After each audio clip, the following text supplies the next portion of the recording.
Call the Honourable Damien O'Connor. Mr Speaker, what a pleasure it was to hear, particularly the last parts of that speech, and the member who's a good member of the Select Committee pointed out to the duplication in the health system, and indeed I think most of us would agree that there has been much of that.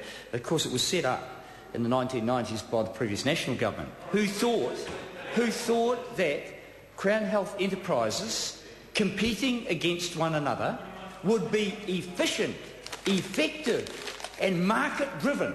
Well, blow me down.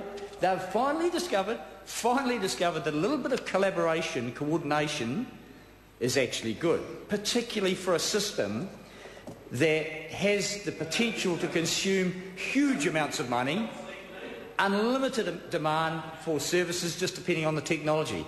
Mr Speaker, this bill is a good bill, but it does offer us the opportunity to raise a few questions. It, as I said, establishes a Health, Quality and Safety Commission. No one could argue with the objective of trying to improve health and safety in the health system or public safety. We need to get better at every opportunity, and that's great.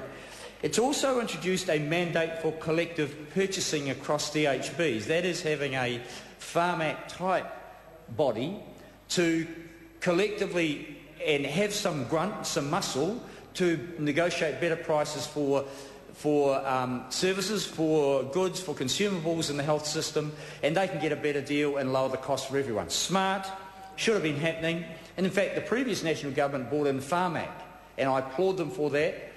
But they said, when they came into government, in fact John Key said, that Farm Act might be up for renegotiation because the US-New Zealand Free Trade Agreement might require some reconsideration of Farm Act's role.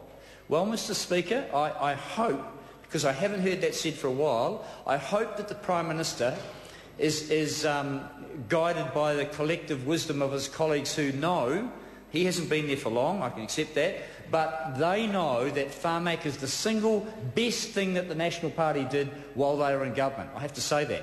It is acknowledged through the world as being the way to control the cost of pharmaceuticals. Mr Speaker, so it does allow such coordination across DHBs, and that is good. This is a government, of course, that talks about customer focus, about market drivers and about user pays and all of those wonderful commercial terms. And of course, normally customers should be able to have a say in the services that they get. And that occurs in this system through consultation between the DHBs and their regions, the people in their regions. These are the taxpayers who fund the public health system, who expect to have a good public health system in their region and expect to have it delivered by the DHBs. But this bill removes the obligation for DHBs to consult with the public. And that is a backward step, Mr Speaker. Clause 38 in this bill, soon to become an act, removes any obligation to consult. And that is quite bizarre. Because I can state categorically that the people of the West Coast have different expectations and needs than the people of Manukau. And it is important that the DHB, that its board, that the senior managers consult with the community to get a steer on what they expect from their public health system. Because it's actually not that easy to define, Mr Speaker. As you'll understand, another silly exercise conducted by the National Party was the Core Health Services Review. They thought, the National Party in the previous government thought they could identify what core health services were. And they were going to define that and say that's what the public health system should deliver, and all the rest is up to market, up to private sector, and if people want to purchase those services, well, or get insurance, then they can do that. After a couple of years, 2 or 3, it was a long process, Mr Speaker, they discovered that you can't define core health services. Why? Because they are different for every part of the country, for every single community.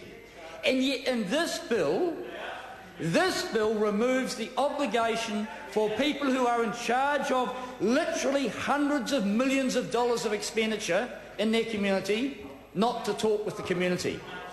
That is a silly piece of this legislation, Mr. Speaker, and I'd like to ask the last speaker, and I'm sure he may have the opportunity, to explain why he thinks that removing the obligation to consult is a good thing. Mr. Speaker, this bill is also about Tony Ryall's so-called claim to efficiency, effectiveness, frontline services and all the rest of it. And we hear the figures dribbling off the tongues of the National Party members quite regularly, all about elective surgery, etc., etc., etc.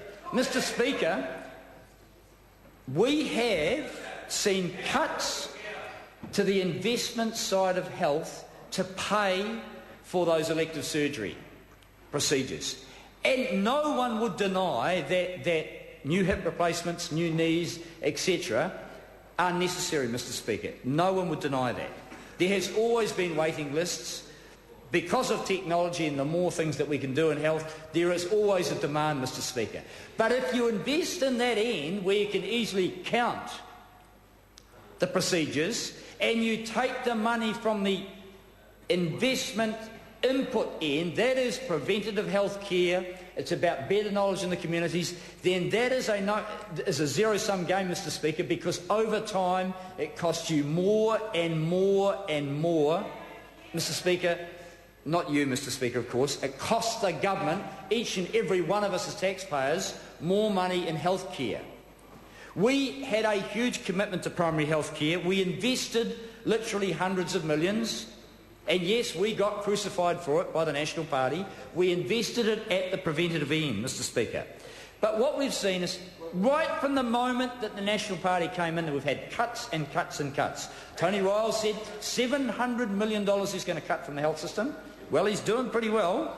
He's reversed healthy food guidelines. Oh, made a song and dance about that. They're silly things. Then he's cut things like the breast cancer bus to places like Westport. So people now have to travel 100 kilometres, whereas the bus came to them, Mr. Speaker. They've cut home support services in Southland and Otago. $10 million was cut from home support services.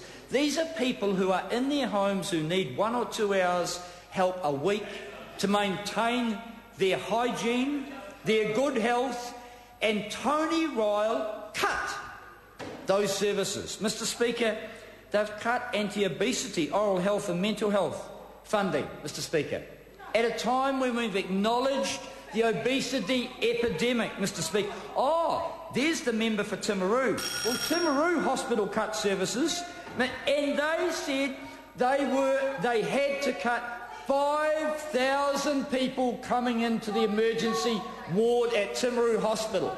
Well, you can't just do that, Mr. Speaker, without squeezing access to service for many, many people, particularly in Timaru. Mr. Speaker, radiology services in Timaru were cut by 10%.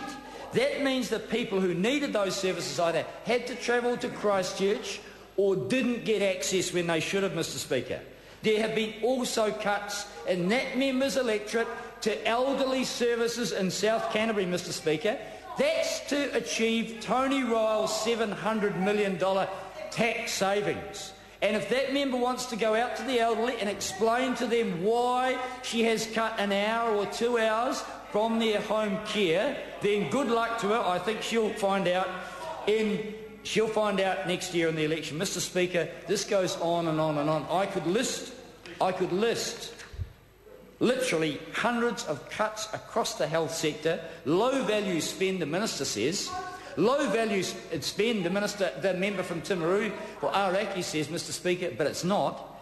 Those areas of expenditure were in the preventative investment side of health care to improve the health status of the population across the board. And when the DHB went out and consulted, they picked up where were the best areas, where were the most effective areas to make inroads. Was it in oral health care? Was it in the area of good eating or obesity, Mr. Speaker?